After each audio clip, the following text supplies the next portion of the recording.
Hi folks, Canadian Prepper here. I got some very urgent information I need to share with you today. I can't condense it into the first 2 minutes, so please give me 10 minutes of your time. This is very, very critical stuff. Now, the Battle of Kherson that is going on in Ukraine right now, this is the epicenter of global affairs.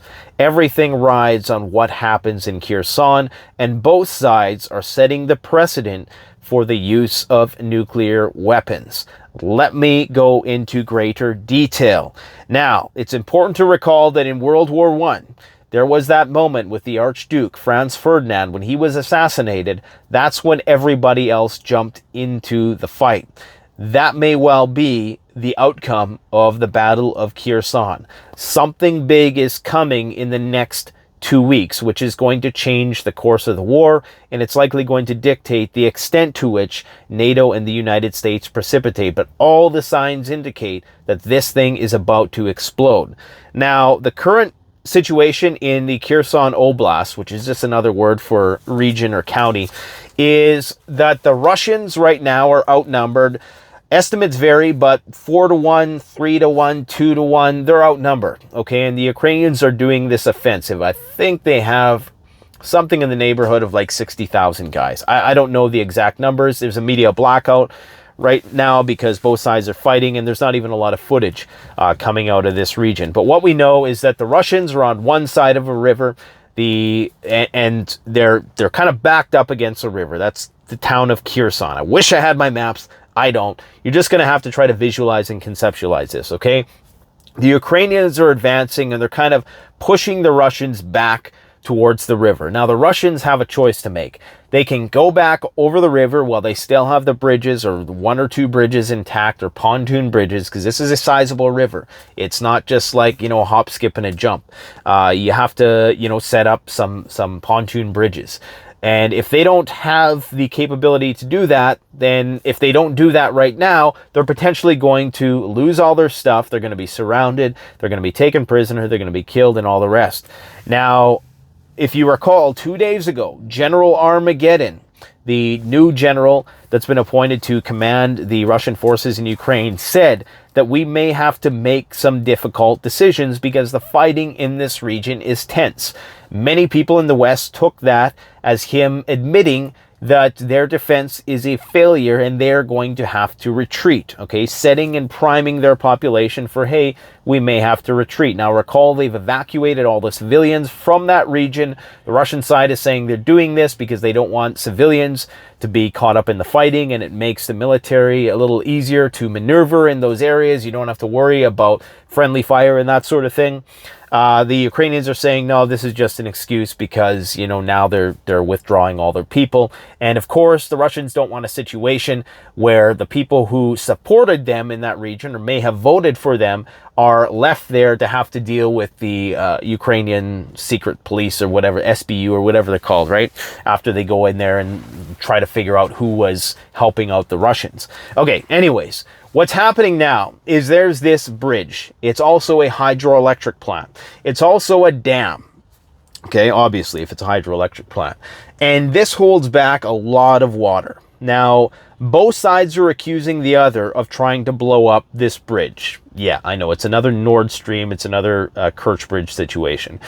So, right now, if this bridge gets blown, a good part of the Russians-controlled side of the river is going to be flooded out. We're talking possibly thousands of square kilometers of land flooded out. It's holding back a lot of water.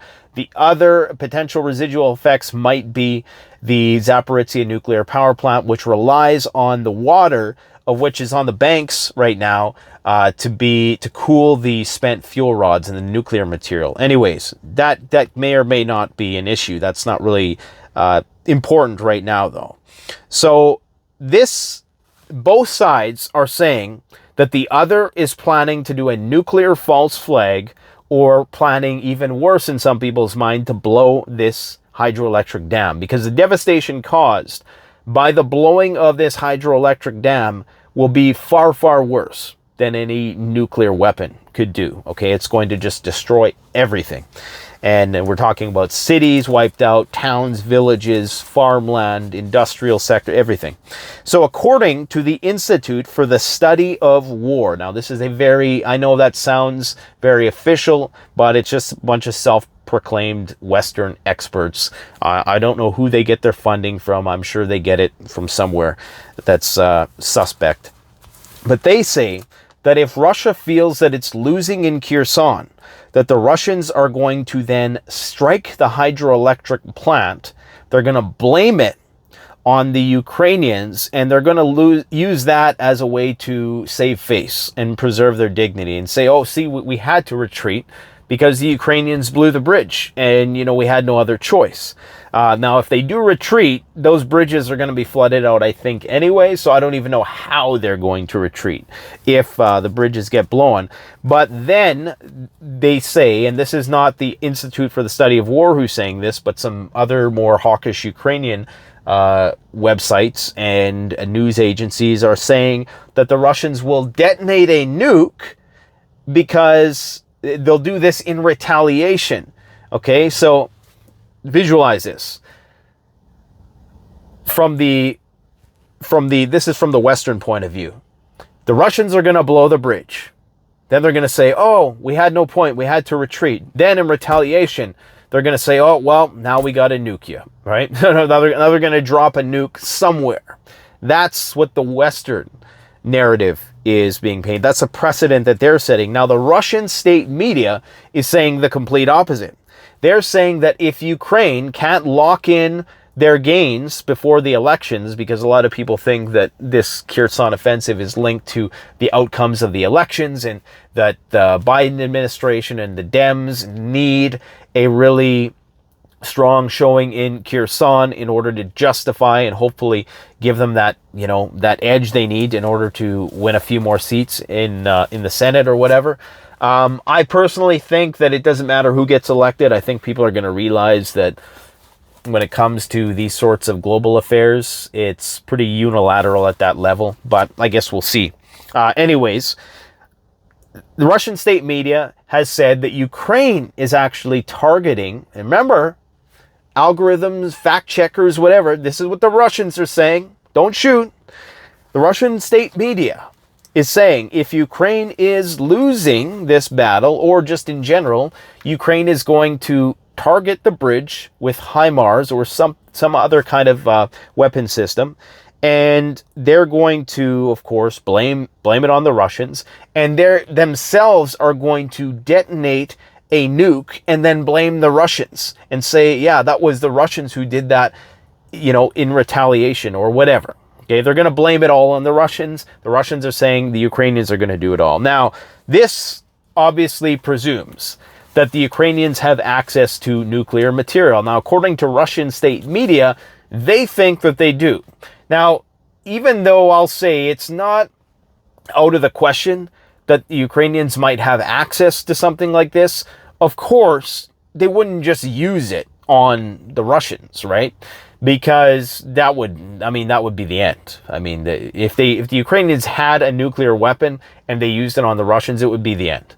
But if they used it on themselves and made it look like a false flag, then that gives justification for the United States or NATO to play a more active role in the war. And then that's it.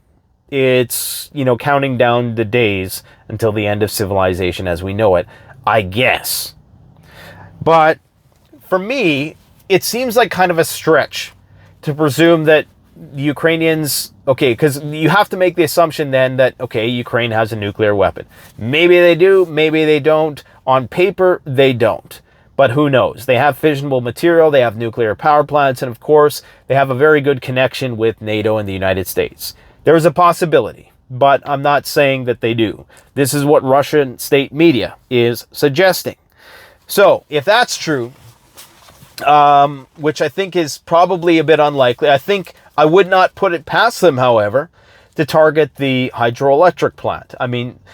Tactically, it makes sense because the Russians are the ones who are primarily on that side of the river.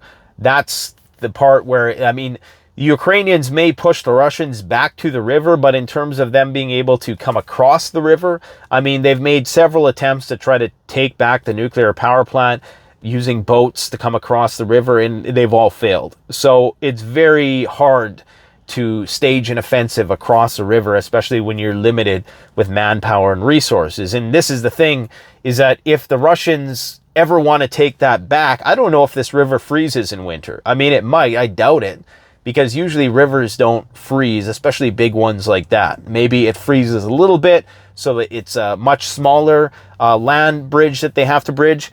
But anyways, so I think in the next 2 weeks, they're saying in the next 2 weeks, this shit could go down, guys. So according to the General Director of the Institute of Political Studies of Russia, there's that word again, institute. Whenever you hear the word institute, you know, alarm bells always start ringing for me.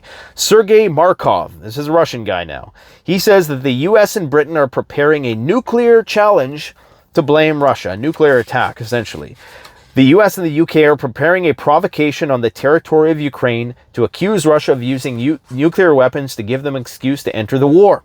All of this can happen in the next 2 weeks in October, he warns. Now again, the Ukrainians believe the converse of that. But they claim that the Ukrainians have a bomb in Nikolaev and they're going to detonate it and blame it on the Russians so the US can immediately get involved in the war. I don't know about that, but it's looking like that dam might get blown up. Now, according to the Russians, the Ukrainians have been targeting it with HIMARS, but they've been intercepting it with missile defense, which would be a testament to Russian missile defense if it's true. However, the Ukrainians are saying, no, the Russians have actually mined the bridge. They've actually mined it. Now, I don't know what kind of mines they are. I mean, this is a dam, so would the mines even do anything? You know, just because it's not as easy to blow up something as you might think. I mean, especially a huge piece of critical infrastructure like that. I don't know how thick it is in terms of concrete to be able to hold all that water back, but I presume it's pretty big. Not Hoover Dam big, but it's still pretty big. So, yeah. Anyways, right now, there's some other concerning things. Remember, yesterday I talked about how Sergei Lavrov was talking about evacuating diplomats from Western countries. This is something we would see as a precursor to a major escalation in the war, because if a nuclear weapon is used, that's it. I mean, that's when all the diplomats, all the Russian diplomats who are currently in Western countries get their one-way ticket out, if they even get that. Some of them might be kept there. I'm pretty sure that would constitute an act of war. I'm pretty sure. But this may well be the pretext that both sides are trying to set up. And we've seen this all throughout the conflict, both sides accusing the other. And it's very, very confusing. The fog of war is so incredibly thick in the information age. It's almost worse. I mean, it must have been easier back in the old days to know what was going on. There was another close call, guys, in the Black Sea. This is the closest we've come yet to NATO brushing up against the Russians. There was a UK spy plane in the Black Sea that I think it was out there for like 8 or 9 hours, just doing its runs, you know, seeing what was going on closer to the Russian border, to the Russian, Crimean, Ukrainian border, whatever. And there was 2 Su-27 fighter jets who intercepted it. And apparently they were kind of tailing it or flying alongside of it for a significant length of time, for like 90 minutes. And then they fired their missiles, not on the spy plane, but I presume, I don't know where they were firing, if it was an actual targeted firing or if it was just they were firing something off to make a point. But either way, they were definitely trying to make a point by brushing up against this thing and then firing their missiles alongside it. So now what's going to happen is that, and this is where things escalate. Now what's going to happen is that this spy plane is going to be escorted by, if it hasn't already, I mean, I thought it was, but I thought it should have been, but it's going to now be escorted by fighter jets. Okay, so now you're going to have a situation where you have a greater potential for some sort of confrontation arising. But this is major, especially in light of what's going on right now in the UK. And if Boris Johnson gets back in there and he starts going ham in Ukraine again, you know that this war is going to escalate. Remember, the commander of the British military distinctly told his soldiers that you need to prepare yourself to be saying goodbye to your families because you're likely going to be going out and fighting the Russians. This is this article by the Institute for the Study of War. It is Russia setting up stage for a false flag operation near Kherson. Okay, this is the institute that's often cited by mainstream media. So it's not just me talking out of my butt. Now, right now, Ukraine, 70% of the stations, substations, and thermoelectric plants have been out of operation. Ukraine is currently in the dark just after a few days of bombardment by mostly drones. Now, I've heard it said that Russia is running out of weapons and yada, yada, yada. That may be the case, but I doubt it.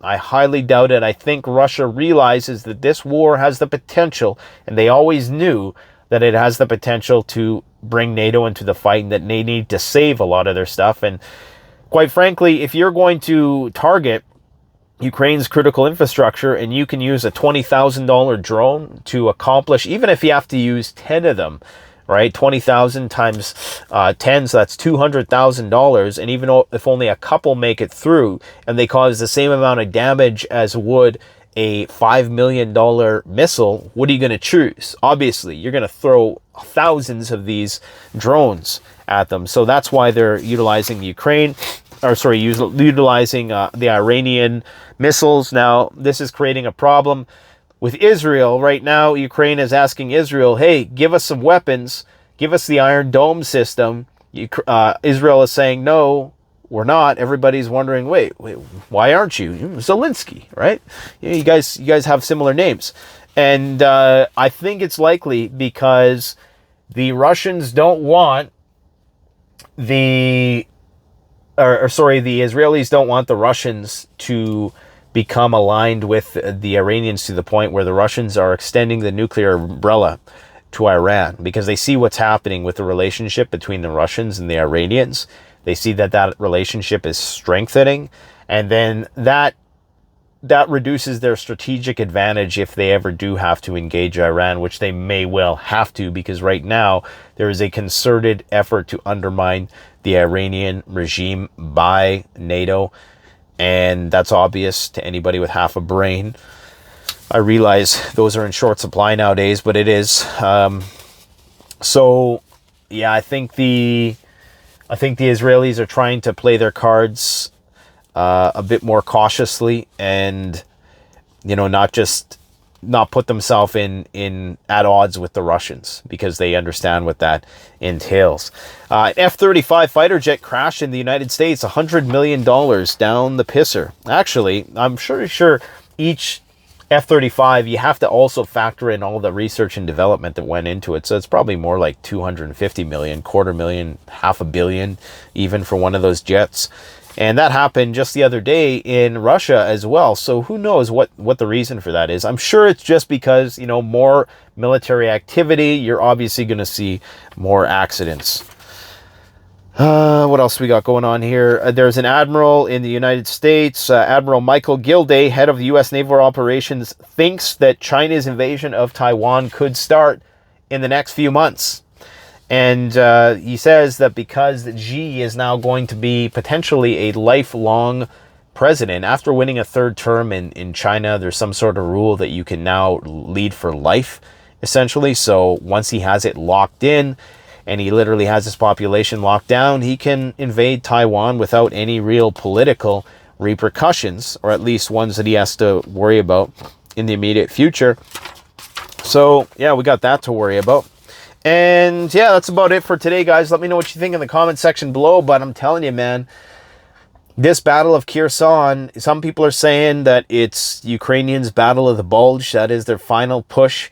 Just like in Germany in 1944, 45, their final offensive. That's what a lot of people are suggesting. On the Russian side, other people are saying this is the beginning of the end for the Russians. They've demonstrated total incompetence and now they're going to be humiliated on the battlefield, and it's only a matter of time before this whole campaign ends. But I don't know, it's starting to look like things are going to get bad either way, and we need to just prepare for it.